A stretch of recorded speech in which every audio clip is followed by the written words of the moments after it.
And we're off. Welcome to the last chat here on a Sunday before we get to 2023. And I'll tell you why. We have some travel coming up. Andrea and I are heading to California this week with Toyota to drive the new Prius. The following week, we're off to Las Vegas for a special event. Can't say what it is just yet. And then we're into the holiday season, and it's just busy. So decided that this will be the last show of 2022. And we will pick it up again in 2023. And I know a lot of people are very busy now through Christmas and New Year's, so we'll do it then. Just a couple of things to let you know. CanadaDrives.ca is if you're looking to buy a used car, you can go on there, you can shop, everything's done online, you can get approved for your purchase, you can order the car online, and then they'll deliver it to you the next day in a covered trailer. So that's CanadaDrives.ca. That's for used. For new, it's CarCostCanada.com. You find out basically the dealer's cost for buying a car. So go there, use the promo code MotorMouth, the name of the channel, become an expert member, and sign up at CarCostCanada.com. Okay, so this week we have tomorrow morning when you wake up, it's the embargo is early tomorrow morning. The Mitsubishi Outlander PHEV full review will be out tomorrow. We recorded it this week in Vancouver, so that drops tomorrow morning. Then on Wednesday, we get the CRV back. Just finished editing and uploading the CRV video. It's the EXL top trim. That one drops on Wednesday. And as I mentioned, we're off to California the middle of the week, towards the end of the week, to drive the new Prius in San Diego. So we're very excited about that. All right, we do have some pictures, so let's get to that first. The first one is, this is Sammy. Sammy sent a picture in. This is his 2011 Mazda 3 hatchback with a 2.5-liter engine. And, good car, excellent car. Oh, but things get better for Sammy. Check this out. He upgraded. There's the new ride. It's a brand new Audi A3 S-Line with the black optics package. That is a nice combination. The black and the white looks really nice, and hope you enjoy that for many, many years to come. So congratulations to Sammy. The next one is, that's that one. The next picture is, this is from... He said, Kiko, he said, back in the summer, I received offers that I couldn't refuse for his Telluride. So Kiko had two Tellurides, his and hers Tellurides, okay? And so what he says, he received an offer he couldn't refuse. He had a chance to buy another Telluride. That's the EXP for road trips. The second one is the 2023 Nero EX for driving around the city. He wanted to tell us that it's got a smaller trunk than the Sportage, but he can fit 3 car seats in there, and is getting 60 miles per gallon in the city without even trying. He said driving 400 miles cost him just $23. So we just had the Nero a week or so ago. We put a video out on that. It is a great product. All right, next, this is Daniel, Atlas Cross Sport. He had a Hyundai Santa Fe Hybrid Luxury 2021 with 17,000 kilometers. So think about this for a second. So it's soon to be a 2-year-old car, a 2021 Santa Fe Hybrid Luxury with 17,000 kilometers. That's roughly 10,000 miles. He paid 45 plus taxes, and he was able to get 47 when he traded it in at the Volkswagen dealer. Almost 2 years later. That's crazy. So what did he get? He got this, the Atlas Cross Sport. So congratulations. A nice looking ride. And interesting to hear how you like it long term. Okay, if you want to get a picture in, well, actually, you know what? Pump the brakes on that. We won't do that because we are taking a break and we'll be back in the new year. So we'll start it all up then. Okay. If you just have to get a question answered, you can always do a super chat by just typing below. You'll see the little $sign, a small donation to the channel, and then it just flags it for me to see. And we already have Ryan Clark from the East Coast of Canada with a $30 super chat. Very generous. Cheers. Keep up the great work, you two. Appreciate that. That's very nice of you. All right, let's get into the questions. First every week seems to be Sanjeev. Will the new Mercedes GLC PHEV version be available in Canada in 2023 as a 24 model? We were asking about that, and from what we understand, now this was the last time we spoke to Mercedes-Benz Canada, which was when we drove the EQS SUV in Colorado. They said the gas 300 model will be coming first, and nothing's confirmed for the PHEV, but you would expect that it will eventually. So I really don't have an answer for you other than my bet is it will come, but from what I understand, it's not coming right away. Super chat, here we go. This is from Josh. Hi, Zach. Love the channel. Best reviewers on YouTube. Well, that's very nice. Thank you very much. Very generous of you. Appreciate that. Here's GA. Just wondering, why do manufacturers release upcoming model years the prior year? Example, 23 is available in 22. I get it. It could be due to allotment, but isn't it easier to call it a 2022? I have no idea. This is a good question. I'd have to ask like an old timer in the auto industry why this happens. There's no other business that I know of where they sell the next year's product in the year before, but in the auto industry, this has been around forever. You don't see it so much. Well, maybe some German brands, like I know Porsche doesn't release a car in advance of when its calendar year is. So if the car is released in 2022, it's a 2022. They don't call it a 23. That's one brand I can think of that, from what I remember, doesn't do it. But it's just one of those things that's been around ever since I've been covering cars, and I honestly don't know the answer. That's a good question. Another question from Sanjeev. From Montreal, Quebec, any plans on getting your hands on a Nissan Ariya? Rebate $7,000. By the way, the provincial rebate in Quebec, when are you driving the new i7? No plans to drive the i7. We do know that the Nissan Ariya is going to be put into the fleet. They had a small ride and drive event in Nashville in the summertime, and we weren't invited on that one, but I asked, are you going to have a Canadian event? And they said, no, we're just going to put it in the press fleet. So we're waiting for that to come. The problem I have with the Ariya is it's expensive, man. It starts, from what I remember, around 53 grand for the front wheel drive model.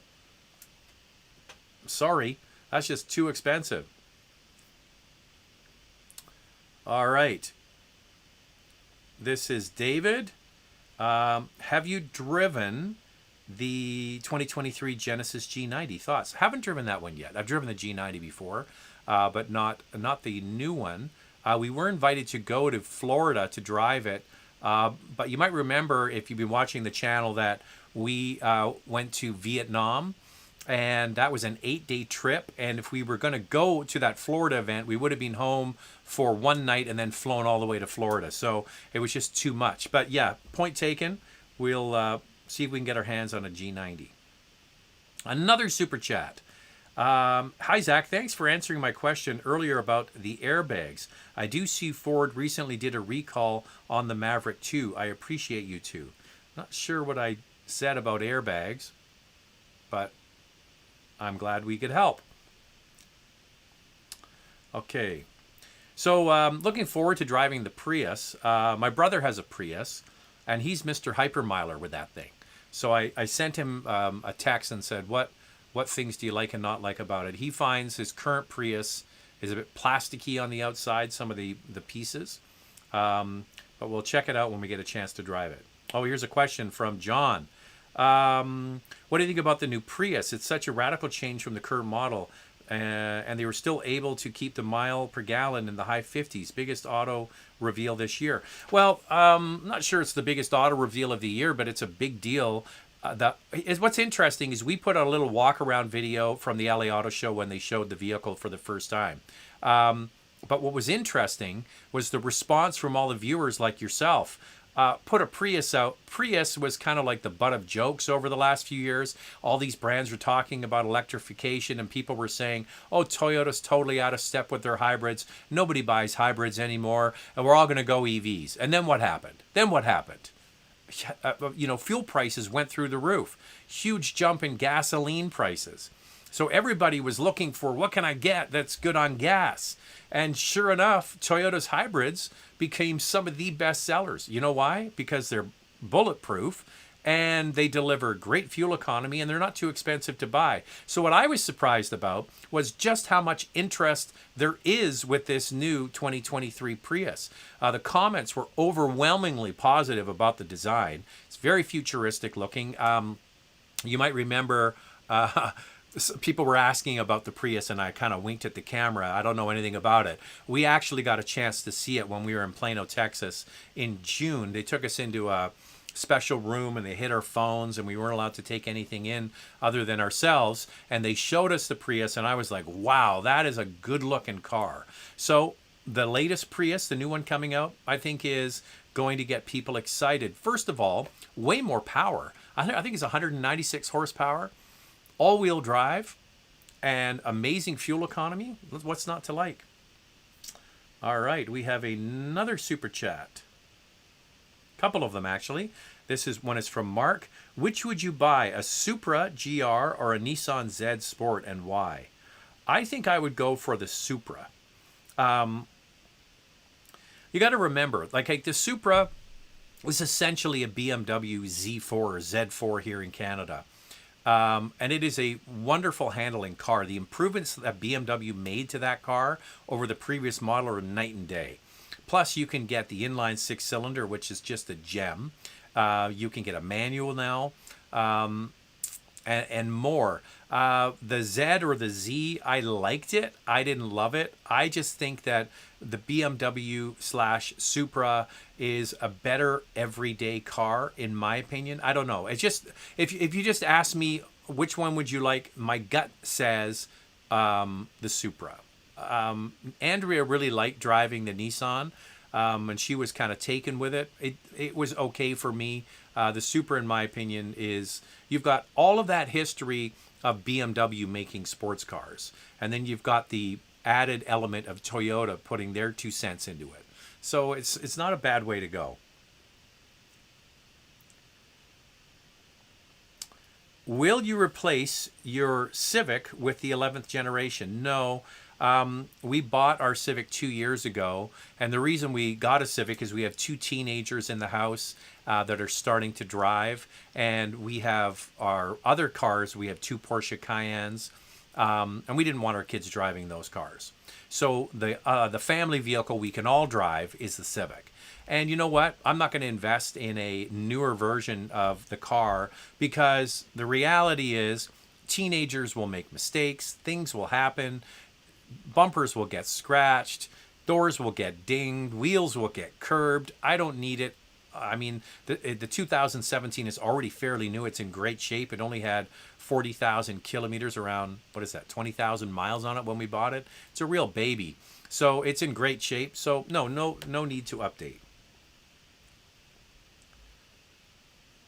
Another super chat from Superfly Alive. Well, thank you. No question. But there you go. I appreciate it. It's very nice of you. Okay, so I just want to make sure I haven't missed any. Thank you very much for all the super chats. Very generous of you. If you're just joining, this will be the last live show of 2022. Going to pick it up in 2023. Andrea and I have a couple of weeks back-to-back travel, and then it's the holiday season. Lots of get-togethers and family and all that. It's just nice to take a little bit of a break, and then we'll pick it up, in the new year.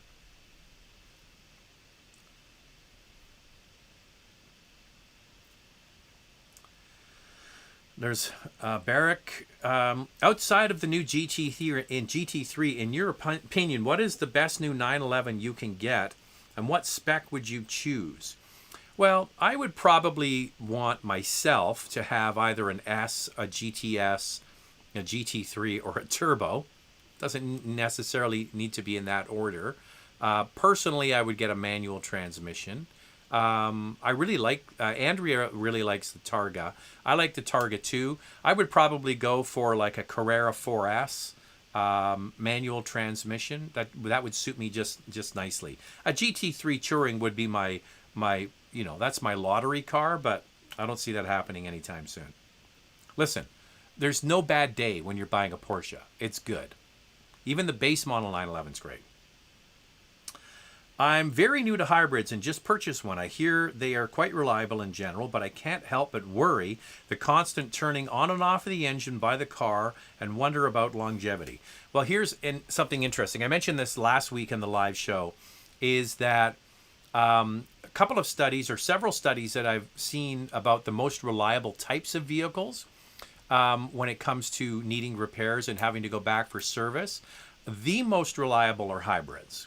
And that's dominated by Toyota. There are other hybrids in there, but it's typically Toyota, and the Korean brands have quite a few hybrids. Honda has one or two. So that's the most reliable vehicle is a hybrid. So you've chosen a good product. The least reliable, or the vehicles that have had more issues, are electric cars. And you would think, well, why would that be? Electric cars have less things to go wrong. You've got a battery and electric motors and away you go. But there's a lot of new technology that car companies are putting into their electric cars. Silly things like not having regular door handles, having door handles that flap in and out. Like silly things like that. And it's affecting. And then they have all the latest technology in-dash, connectivity with your car, your phone, I should say, and all that kind of stuff. So I think that's one of the reasons. So I wouldn't sweat it.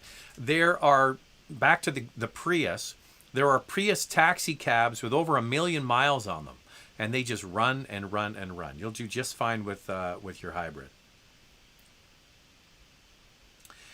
Hey, Zach, pros and cons between the S3 and the Golf R. Also, what happened to the Nissan with electrification? Leaf was cutting edge. Now Nissan fell off the electrification ship. No, yeah, absolutely. Nissan had the best-selling electric car on the planet with the Leaf. Kind of first-to-market advantage. You had the Leaf and the Volt were the sort of two coming out around the same time. Leaf took off and was the best seller, but they never followed it up with anything. And what was the big problem, and why didn't that happen?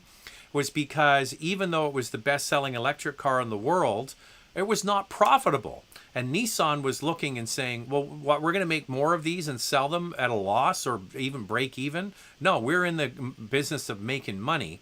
And they had really hoped that that car would kickstart the market and get everybody buying electric cars, and it would be profitable. Well, the brand that actually accomplished that was Tesla. They kickstart the market and got everybody excited about electric cars. So, you know, kudos to them for doing that. But yeah, they're just coming now with another electrified car. It's the Aria. It's the SUV. If you weren't here earlier, it's 52 grand for the front wheel drive model on the Canadian market. It's just way too expensive. So back to your S3 Golf R. I mean, really, you're running on the same platform.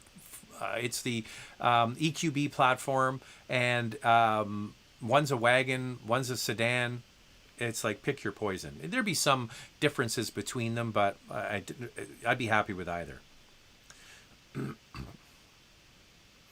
Also, did you hear about the Honda pricing for 2023? Starts at $50,650. Thoughts?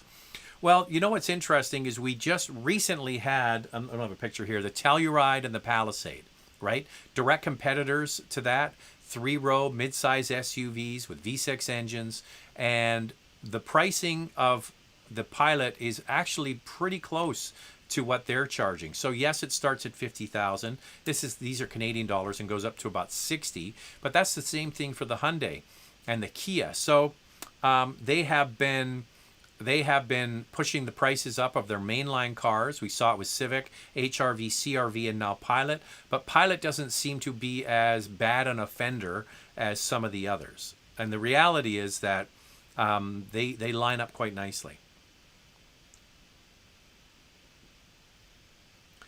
Here's Christopher. Does your EV content get as many views as your typical gas engine content, less or more? It's quite interesting. We were at a launch event with a manufacturer talking about, you know, they really believe that their EV product, it was Kia. They had the Niro hybrid, the plug-in hybrid, and then the EV. They really believe the EV is going to outsell the other two. And we said, you know what? What we see in terms of views, electric cars just don't get the views. I just think there's less people looking at electric cars. And then we went on a Mitsubishi event this past week, and they had some, was it Mitsubishi? Maybe it wasn't Mitsubishi. Maybe it was another brand. It might have been. It might have been. Yeah, anyway, they basically said that the majority of people are looking to replace their internal combustion engine with an internal combustion engine. It was like 80%. So the numbers of people that are jumping into hybrids and plug-ins, I believe, is higher than those that want to go full electric. Electric car sales have ballooned in the last 18 months, mostly on the back of very high fuel prices. People are making that switch. It's accelerating because of that. But what we see is it's hybrids, plug-in hybrids do better in terms of views, and EVs not nearly as well. It's quite interesting. Is that a real reflection of buying habits and tastes? I'm not sure. I'm just telling you what we see. Hey, Zach, thanks for the wonderful show. Can you please suggest a RAV4 gas or hybrid, current very long wait, also running 15,000 kilometers, priorities, comfort, and reliability? Could you please suggest for me a RAV4 gas or hybrid? I'm not sure what you mean by that. Can I suggest a RAV4? Is that an alternative to a RAV4? I would say an alternative to a RAV4 would be the Kia Sportage, would be my top pick, but same thing again. You're not going to get one of those for a year either. I'm so excited because my Corolla is coming at the end of the month. Also, thanks to you and Andrea's vids, because I was deciding between Corolla, Mazda 3, and overpriced Civic. Well, there you go. You know, the Corolla is it's just one of those cars that will just do what it's told to do day after day, year after year, and not give you any trouble. Okay, we have just under 300 people on board and 81 thumbs up. Any thumbs up you guys could serve would be fantastic. Thank you for that. Here's JD. Hey, Zach, loved your top 5 segments this week. Any news on the Chevy Equinox EV availability? Who are we talking to? We were at the LA show and talking to somebody from Chevrolet, and they said that I thought it was the Equinox EV was coming first and then the Blazer, and from what they said to us, it was Blazer first and then Equinox. Either way, it's coming this coming year, and probably before the first half of the year. So it's really only months away. And also we had an event here with Cadillac, and we're talking to them about it. And it's all in the works. The actual timing, I don't know exactly, but they are coming, and they look great. We saw them in person at the LA show, the Blazer and the Equinox, and man, they look really good and big. And that's what people want. You're going to good money to get an electric car, and it's very roomy. One more question. Will Nissan ever let go of the CVT other than the use in electric vehicles? I don't think they're going to get rid of the CVT. CVT has been a great advantage for car companies trying to get better fuel economy. It does actually deliver better fuel economy. When are you going to do a video on the Highlander? Well, it's what we've been told it's going to come. We've asked and said we're waiting for one car for the midsize, our top 5 midsize, and it is the Highlander. So speaking to Toyota, they said there's one, it's going to be coming. They're not having a special event for it. They're just going to put it in what we call our press fleet. So it's going to come sooner, hopefully, than later. We need to drive that one because it's got the new 2.4 liter turbo engine. It's got the new in-dash technology, the digital instrument cluster, all those sorts of things. So once we drive that one, then we can put out our top 5 3-row SUVs. The other vehicle, a couple of other vehicles before we can do other top 5 lists are, we have to wait until we get our hands on the new GLC before we can do the compact SUV class. That one is definitely important. And then there's the subcompact luxury SUVs. We have to wait until we get our hands on the new X1. From what we've been told, it's this month. I put an email out to BMW the other day. We'll have to wait and see what the firmer dates are.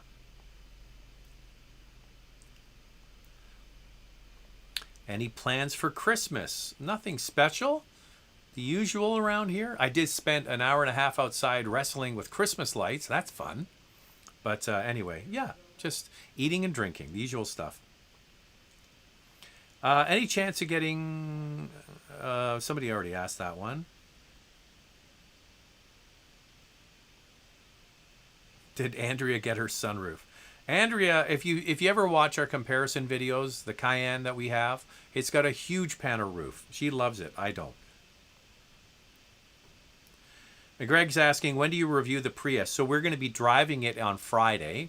The embargo, I believe, is Wednesday. Everybody that drives it will not be able to publish their impressions of the car until a following Wednesday. Will Mitsubishi make a comeback? Mitsubishi in Canada is a player. They have had strong growth in Canada over the last 5 years. This latest Outlander that came out, I guess, around a year and a half ago, has absolutely brought in a whole new set of buyers to the Mitsubishi brand. They're selling lots of them. And now that they have the PHEV in the marketplace, that thing is going to sell incredibly well. Speaking to them, we had the chief engineer there asking about, what kind of capacity they have in Japan to make them. They already make a lot of PHEVs. So the good news is they're going to shift to that new model. I had a chance to visit that factory about 7 years ago where they were doing the PHEV, and you could see them making them. The nice thing is they can shift production from PHEV to gas depending on which one's selling better. They were only, what he said to me was they're only constrained by how many battery packs they can get, and that's been a problem for a lot of brands. So will they make a comeback? They've done well here in Canada. We hear from people in the United States saying their dealer network is just not that good. I think we have a better dealer network here. So that's one of the issues they have, is they just don't have a strong dealer network. But they're selling more cars. I don't think they're going anywhere. Okay, I think we have another super chat here. My Spankster. Love watching your live chat, Zach. Learning a lot. Your channel, you and Andrea are second to none reviewing cars. Thank you for what you do. Cheers. Well, thank you. That's very generous. First of all, to make the comment and to do it in a super chat. That's very nice of you. Appreciate that. And here's Danny with another super chat just came in. Why did Honda discontinue production of the Prelude? I really missed that car, and I'm sure there's a lot of other diehard Prelude enthusiasts. Absolutely. I loved the early, what was the one? What year would it have been? Yeah, like the early 90s Prelude are the ones that I really liked. The Prelude was a great car. The problem is, two things happened. People started buying crossover vehicles and SUVs, and people started buying four-door cars and not buying coupes.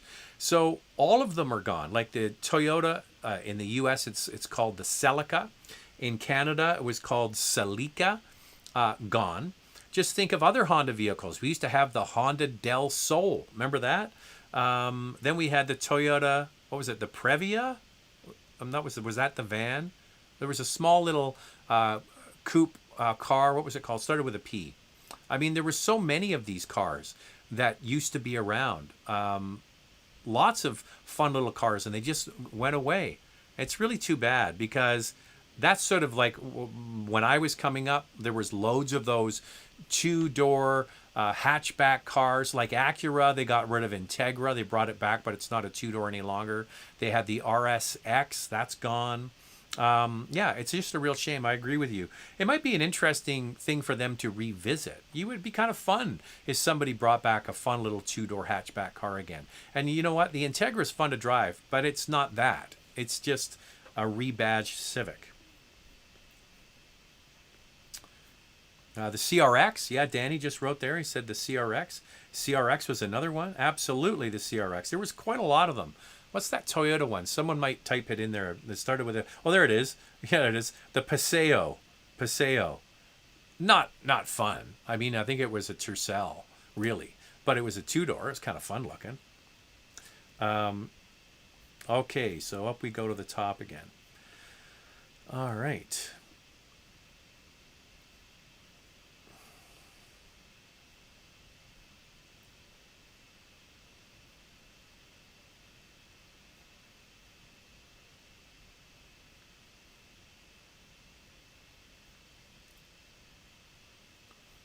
Oh, sorry, guys.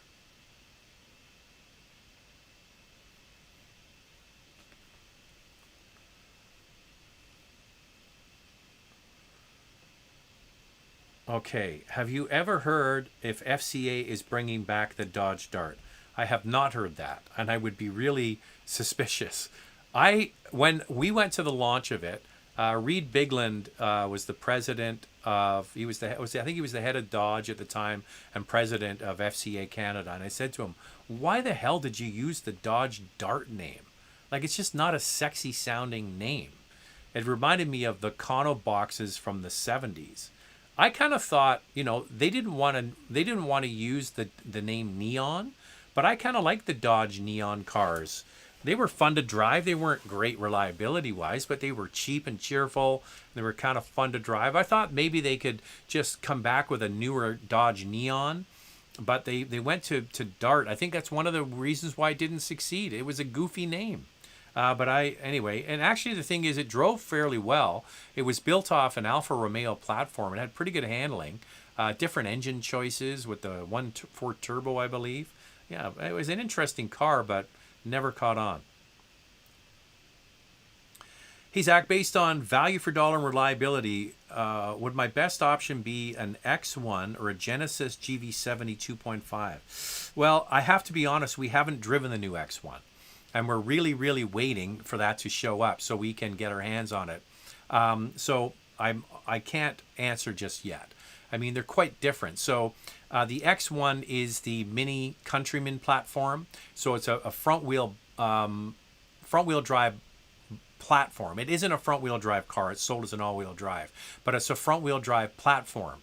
The GV70 is based on the G70 rear-wheel drive bias all-wheel drive sedan. So one is definitely a compact sports sedan-based SUV. That's the GV70. So think of the G70 sports sedan, but made into an SUV. Same kind of characteristics. And then the X1 is a front-wheel drive-based little crossover vehicle. Now, they both deliver the mail. You got to think about it. It's based on a Mini Countryman platform. So what does BMW do exceptionally well? Good handling cars. What does Mini build? They build exceptionally good handling cars, and you put those two things together, the X1 and the Countryman are fun. They're just fun. Great little runabouts, and if it was me and I was bombing around the city, I'd probably say the X1. But if I was doing a lot of highway driving and spending a lot of hours behind the wheel, it might be the Genesis. Maybe a little bit more comfort for longer trips. Okay. Here's another super chat. I see a lot of EV cars for sale right now. Is it that bad with EVs? Are they going back to gas or new EVs? I've been asking some people that we know in the car business. One dealership had a lot of Teslas for sale, and I said, "What's with the Teslas? Why do you have these Teslas?" And he said, "Well, people buy them and then they trade them in." And I said, "Why is that?" Check out the answer. This is the answer. They buy them, but they have nowhere to plug them in. Hello? They bought a Tesla because Tesla's the it car. In this city in Vancouver, it certainly is. It's like a major status thing to have a Tesla in Vancouver. But you got nowhere to plug it in, which means you live in a condo. And if you've ever had an electric car and you have to rely on charging infrastructure away from your home, it is a royal pain in the ass to have to go and sit and charge your car all the time. So why people buy EVs and they have nowhere to plug it in is beyond me. We get this question all the time. People say, "I want to get a plug-in hybrid SUV, but I have nowhere to plug it in." Well, why are you even thinking? Like if you don't have a plug, you shouldn't be buying something that needs a plug. That just makes sense. Having to run away and go to a charging station all the time during the week, that gets tiring really fast. So some of it is that. I don't think it's very much of that. I think it's really quite small. Another thing that might be happening is the most leveraged buyers in the auto industry, people who take out the longest loans and stretch themselves the most to buy a new car, are Tesla owners. So we might be seeing a little bit of fraying around the edges because of the cost of borrowing money. That could be it. or they're just trading in for a new EV. But I was just on Automotive News before we came on here, and the article on the front page of Automotive News is that for the first time, EV sales, used vehicles are holding very high resale values. And I think that's in light of high fuel prices. Because fuel prices are high, people are looking at EVs. So I don't have any other stats other than that, and from what I hear from people who are in the car business.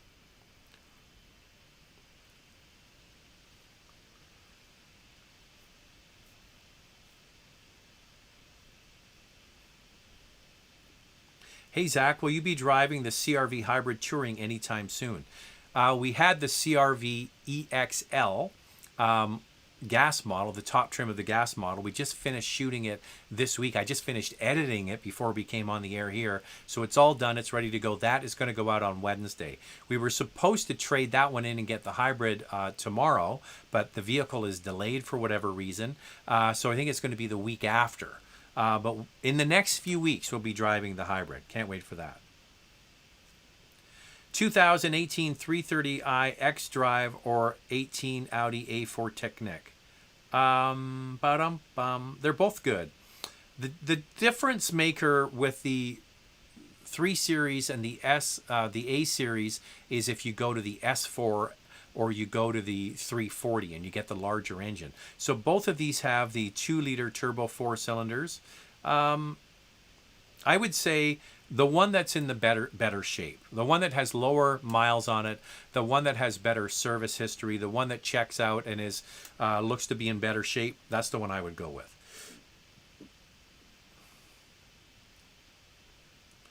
The electric G80 was a smoke show. What a machine. I was really impressed with the G80 electric. The video went out yesterday. That's the sort of, not full size, but almost full size Genesis. Man, it just makes, like large sedans that are electrified, electrification just makes large sedans, luxury sedans, more luxurious. They're quieter, they're smoother, they got instant power, they got all of that. It just is just a wonderful place. And then you're coddled by all that leather and the wood and the nice carpets and the great stereo and all that. I just thought it was awesome.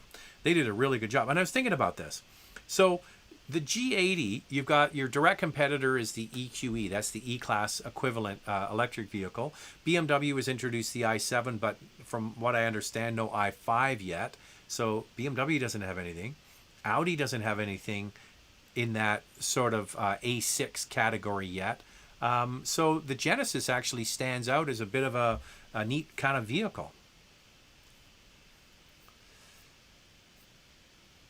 A couple other super chats. Jessica. Hi, Zach. I'm thinking about buying a 2023 Honda Accord Hybrid. It has the new design, and I wanted to know if you and Andrea will be reviewing it. Yes, we will. It all comes down to when is the car showing up. But absolutely, if you're not in a rush, as soon as we know it's available, we'll definitely be turning that one around. We did a review of the Accord Hybrid just several months ago, maybe 3-4 months ago, and it did really well for us. We were really surprised. We thought, okay, a Honda Accord Hybrid, who's going to watch this? It did really well. So there seems to be a lot of interest in it. So if you're not in a rush, wait a little while and we'll get our hands on it. Another super chat. Miguel. Ordered a RAV4 Hybrid last May and was told 12-month wait. I haven't heard anything since. Should I follow up? I'm also stressed about added fees now. Well, one of the things you got to remember is when you put a deposit down, maybe a few $100, put your name on a waiting list. The price of the car today, we'll pick the RAV4 because I just looked it up this afternoon. Base hybrid is just over $34,000 Canadian. If, however, it takes a year for it to arrive and they put the price up another $1,000, when you get the car, you're not getting it at the price today. You're going to have to pay the difference. And any other fees? Well, fees is something that unfortunately, a lot of dealers are making you pay these days. They want to jack up the price as much as they can because what's happened at the dealer level? Dealers just don't have that many cars to sell. So they're trying to, instead of making, a little bit of money on lots of cars every month, they don't have very many cars. So they're trying to make a lot of money on selling a few cars each month, which is tough because the people that really need a car are paying, in my opinion, over what they really should be. But it's a competitive market out there. If the market is demanding these prices, then you got to kind of pay if you want the car. but it's just crappy timing. And the good news is maybe your RAV4 hybrid that you ordered now and comes in a year, the market might cool off a little bit. They might just see a little bit more cooling in the marketplace, so it might not be as competitive. But there's still a lot of pent-up demand out there for cars. People have delayed buying because the prices have been crazy and all this kind of stuff. And at a certain point, there's people that just need to get something new.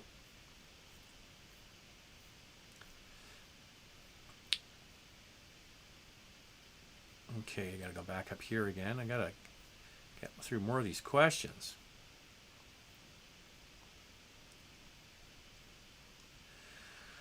Do you recommend Kias and Hyundais for price and value, but is the quality of mechanical parts on par with Toyota and Honda for reliability and longevity, hence the lower price for these brands? Listen, all we can do is review the car as a new car, right? We don't have a crystal ball. We don't know if a brand new model, like for example, we'll pick the Kia Sportage or Sportage here in Canada that just came out in the last 8 months. It's a brand new model, brand new platform, brand new everything. I don't know what it's going to be like 5, 6, 8, 10 years from now. We'll have to wait and see. What we do know, that's what we don't know. What we do know is the studies that come out from J.D. Power, for example. And their 3-year dependability study, but this isn't 10 years, it's 3 years. The Korean vehicles are holding up. They're doing quite well. Sure, there's lots of chatter around recalls and these sorts of things. Recalls do happen. Recalls are a step for you to go in and get something rectified on your car for free, and it gets taken care of by the manufacturer, and it's hopefully improving your car. So I would say, and here's the other thing. People always say, what do you think about Kia and Hyundai? Should I buy one? If it's that big a question mark in your head, if you're really not comfortable with buying any brand, I kind of wonder about Subaru and their CVTs. I'm not sure if I want a Subaru. Don't buy one. Buy a car without a CVT. If you're worrying about Hyundai and Kia reliability, don't buy one. Buy a Toyota or a Honda. So this is what I always say. Like, people ask these questions and I say, if it's that big, if it's weighing on you that much, don't buy one. Pick something else. There's lots of cars out there. You already asked that one. Hey, Zach, can you talk about the road tax that might be coming for EV owners since they don't have to put gas in their car? My dad is curious about that. Nice to see you, Harpreet. Yeah, so there are some jurisdictions apparently already in the U.S. where there's a road tax on EVs. Listen, governments make a lot of money selling gasoline and taxing it, right? It's a big way of them to get revenue. So as it shifts to more electrified vehicles, they still have to get that revenue. So there will be some kind of taxing going on. I'm not sure. Some jurisdictions, like in Europe, you pay a road tax and then you pay your insurance. We don't do that for the most part in North America. We don't pay a separate tax to use the roads. They do in other jurisdictions. Would we get that to that in North America sometime? Well, it's going to be jurisdiction by jurisdiction. Hey, Zach, I know you like the Telluride, but objectively, what would you pick if you had to choose between a Highlander, Lexus NX, or Lexus RX? So why are you bringing up the Telluride? So the Telluride's out of it. The Highlander, the Lexus NX, or the Lexus RX? Well, the Highlander is the only one with 3 rows of seats in that group. So you have to decide, do I need just 2 rows of seats or do I need 3 rows of seats? I think of the 3, I really like the NX. I think the NX is just a great size for what we need. Same thing again. If you need that 3rd row, it's going to be the Highlander. What was your experience in the snowstorm? People had 8-hour commutes. So our video that drops on Wednesday is of the CRV. We live in Vancouver. If you don't know the weather in Vancouver, this is a rainforest, right? Like Seattle and like Portland, similar to Portland and Seattle. We get a lot of rain in the Pacific Northwest or on the south coast of British Columbia where we live. So we do get snow here on the West Coast, but typically we get, a few snow events a year. The storm that hit here on, was it Tuesday night? Tuesday night or Wednesday, was a very fast moving snowstorm. And by the way, the reason I bring up the Wednesday video, you're going to see the CRV we drove, and you'll see all the snow in Vancouver, which is not typical for us. The problem we have on the West Coast is the temperature is just right around the freezing mark. It's not like you are in other jurisdictions where you get snow, but it's also cold.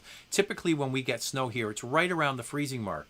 And it causes all kinds of problems. It comes down as wet snow, and then the cars drive over it, and it packs it down, and it becomes, that's basically how a glacier's formed, right? Snow lands on a mountain, and it compresses down, and it forms into ice. Well, it's the same thing with the kind of snow we get here. The snow falls, the cars drive over, and it presses down, and it turns into ice.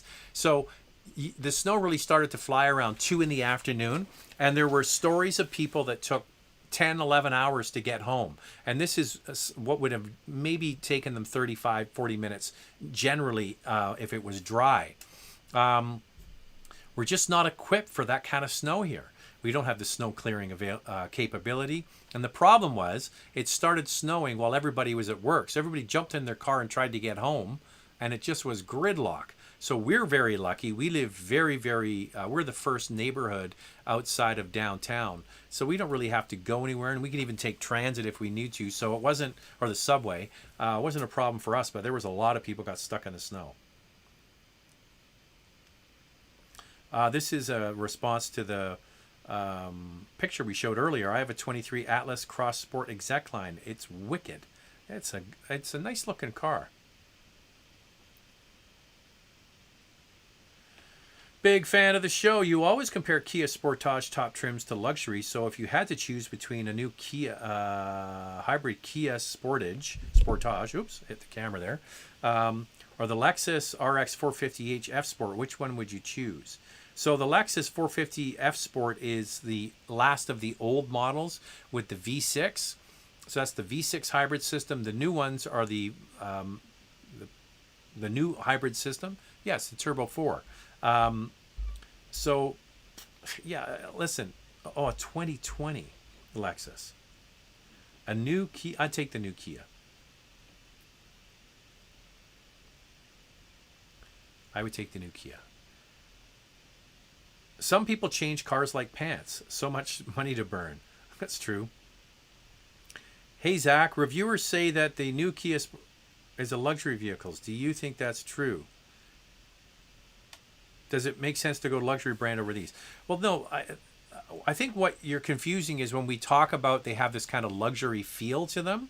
They're not luxury brands, but the amenities and the features and the way that they're finished inside, especially that new Kia Sportage, or what it's called, a Sportage in the US. Like we said in our videos, if you cover the steering wheel logo, it looks like it could be made by a luxury brand, but it's not a luxury brand, and it's not going to replace a luxury brand. Luxury is more than just the features in the car. It's the brand, it's the heritage, it's the prestige, it's the long years of history. We talked about it in the Genesis video that dropped yesterday. Is the Genesis G80 a true luxury car compared to Mercedes-Benz that's been doing it for over 100 years? Long-standing luxury marks like Bentley and other brands like that. It's a newbie. It's a new car company. So I wouldn't say that the Kia and the Hyundai products are luxury car replacements. They just have a lot of stuff in them, but they're not luxury.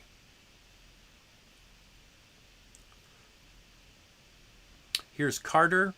Hey Zach, are there any safety features in modern cars that can proactively spot cross traffic when approaching an intersection? I talked about this last week. I answered this question last week. Some luxury brands have a wider field of view when it comes to their sonar and radar detection in the car, and also their cameras. The one brand that I can think of, because we were recently at an event, is Subaru has their what they call stereo cameras behind the rear view mirror, 2 cameras with a field of view in front. And now on the top trim of some of their models, not all of them, so they have the stereo cameras, and below it they have a single mono camera, and that has a wide angle lens. So it has a wider field of view. I think it's 90 degrees.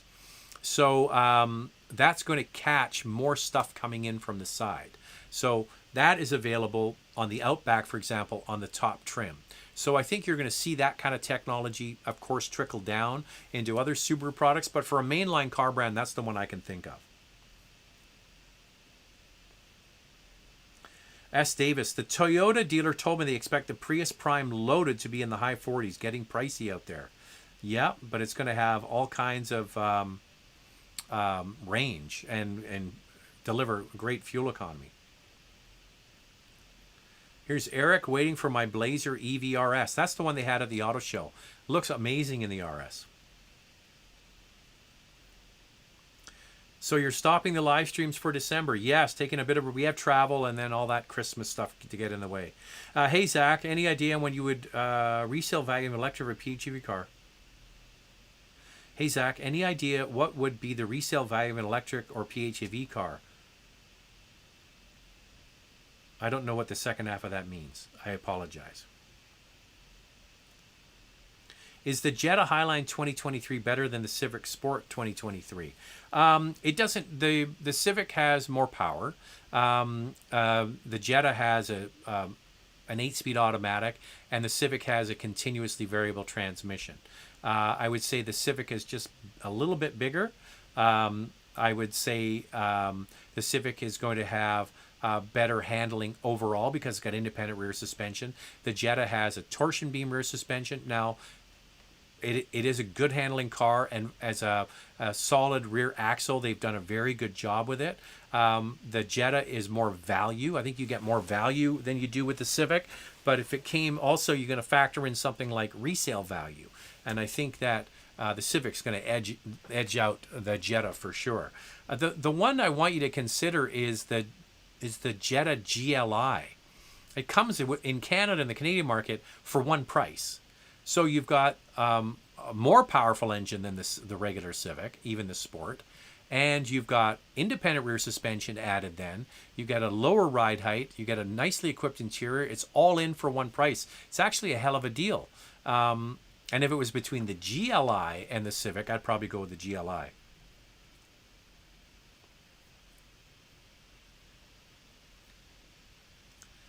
As the 23 Prius Prime is cheaper with a $5,000 rebate with 61 kilometers in EV mode, which makes the Prime actually cheaper than the regular Prius. Should I go for the Prime even without personal charging station? No. You should not get a plug-in car if you don't have a plug. Get the regular hybrid. I'm a first-time car buyer and have chosen to put an order in with GM. I was told I wouldn't hear anything from the dealer for 6 to 8 months. Is it normal to not get updates in this period? Well, there's nothing wrong with you. Make a friend in the dealer, a sales rep or a sales manager. Go in, meet them, say hello to them, say, here's my name, here's my phone number, here's my email. I'm going to contact you from time to time. Just get an update on where we are with the order of this car. And if they're any good, they should say, yeah, no problem. We'll let you know what we can. So email them, phone them, walk in on your way home from work one day and say, hey, I ordered a whatever it is. Where are we at with that? That doesn't hurt. It's your money. They're there to serve you. So get them to serve you and tell them if any updates. They might not have an update, but maybe when they do, they'll let you know. That's what I would do.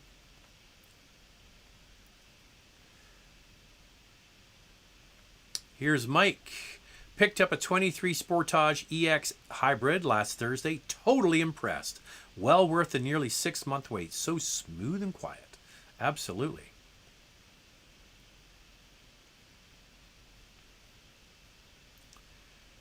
Road King, hello from Pasadena. Nice part of the world. We were at in Pasadena. We were at Porsche, and we were at what was it? It was like a country club, like really close to downtown. And it was just behind the downtown main street in Pasadena. This beautiful sort of clubhouse thing. We were there with Porsche. It was beautiful. Had a big patio and like a big circular driveway. Beautiful. Check this out. Hello from Hong Kong. That's very cool. One city I'd love to go to visit. And you know why? I'd love to go to Hong Kong because it's a great city. But I want to go to Hong Kong because Hong Kong has a great used watch market. Loads of great jewelry shops there, And if you're ever going through Hong Kong and you have some extra time and you're into watches, there's lots of watches there. But anyway, great food in Hong Kong, beautiful harbor, all that. I'd love to visit. What are the yearly maintenance costs of a brand new Porsche Macan? I don't know exactly. It's an easy thing to find out. Call the Porsche dealer, ask for the service manager, and say, what is the yearly service at your dealer for the car? So in Porsche speak, they have a yearly service. If you don't do the miles or kilometers, you only have to service the car once a year. So that's just basically oil change and that kind of thing. And then the next year you have an intermediate service. And then the year after that, you have a major service. So each one is different. So with our Porsches that we've owned, a yearly service is going to be anywhere from sort of $400 to $700, depending on the car. That's at the Porsche dealer. You don't have to take it to Porsche. And then the intermediate service is going to be more. And then a major service is going to be like around $1,500. Okay, so they're changing more filters. They're looking at more things. Like an intermediate service, I think they flush the brake lines, things like that. So there's definitely more maintenance with a Porsche, but you're looking after a finer machine for sure. Same thing again. I don't mean to sound like a jerk, but if you're buying a Porsche and you're worried about the yearly maintenance costs, and that's your biggest question about buying a Porsche, and that's what's hanging over your head, don't buy a Porsche. Get a Lexus. Make it easy on yourself. Like I'm kind of one of these people is like, if I'm going to buy a Porsche and it costs me whatever it costs me to service it every year, that's what it costs me. I'm not like, oh, am I going to buy it because it's going to be a few $100s more a year to service it? I don't care. I want the car. I'm willing to pay. So if you're going to buy a Porsche, and then the other one is I get these requests all the time.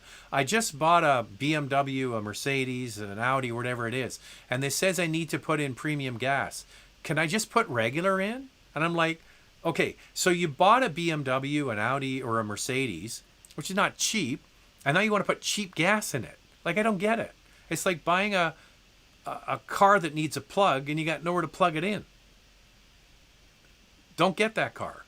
If you need to buy a car that needs premium gas, put premium gas in it. There you go. I'm not picking on you about the Porsche Macan thing. I'm just saying, you got to have a gut check. Is this the biggest hang up I have is what it's going to cost me to maintain it? If that's your biggest hang up, it might not be for you.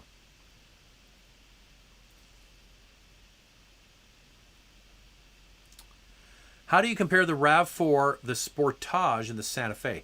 Well, each sold with gas, each sold with hybrid, each sold with plug-in hybrid. It's amazing what the Kia and Hyundai have been able to do with all these new models. So there you go. They have lots of electrified options. They deliver great design and packaging. I would say the best value car on the road, in my opinion, is the RAV4 hybrid. I just think for what you get and the nameplate that you're buying into, the resale value it affords, and the reliability it comes with, and all of that, it's really hard to beat. It's not sexy though. And I can understand why somebody would say, oh, I kind of want a hybrid RAV4, but man, it's kind of boring looking. I kind of like the Kia, or I like the Santa Fe. I get it. There's nothing wrong with that. I'm more of a person like I just want to get what I like. I'm not really hung up on it too much. I'll deal with the other stuff later. I just want the car I like. That's the way I like to buy cars. I'm not too worried about it. But they're all great for different reasons. The RAV4, period, is the best car on the road for value. Absolutely no question. But the other two are more stylish for sure. So you have to decide what you really like. Is the money you put down on a lease lost money? No. The money you put down on the lease is a deposit on the car, which reduce. So we'll pick a round number. Say the car is $40,000 and you put down $1,000. Well, now you're financing $39,000. So no, you don't lose the money. And then you have a security deposit. Like typically leases will work where you have to put a security deposit down. And typically it's 1 month lease. We'll pick a round number of $1,000. So when you give the car back at the end of the lease, you get that security deposit back. So that money comes back to you or whoever owns that contract. So for example, if I lease a car from Honda, so the actual owner of the car is Honda, not me, and then I move my lease on to Bob down the street, so he now has the contract with Honda. So any money I put down on the Honda doesn't come back to me. It comes back to whoever owns the piece of paper, and that's Bob down the street. So it's one of those things that you can actually, if you take over someone's lease, if there's a big security deposit on the car, you'll get that back when you take over the lease, not the person who actually gave the money. There you go. Little inside baseball for you. All right, so I think we're all done tonight. We have 461 on board, 468. If we could smash more thumbs up, that would be great. So if you're just tuning in now, a little heads up, we are going to take a little pause on the live show through December. We're traveling the next 2 weeks for more videos. We have the Prius that we're going to drive this week in California. That video will be out a week on Wednesday. And then there's another car we're going to Las Vegas to drive. We'll tell you all about that a little closer to that. And then we're really into the Christmas holiday time with family and get together. So going to take a little pause from here to the end of 2022. We'll pick this up in January. And my wish for you is everybody have a wonderful holiday season. Get together with your friends and family. Make sure you have fun. Take some time off if you can. And of course, don't get behind the wheel if you've had a cocktail. That's just dumb. So have fun out there. Enjoy the holidays, and we'll chat with you next time around. So thanks for watching. We'll see you then.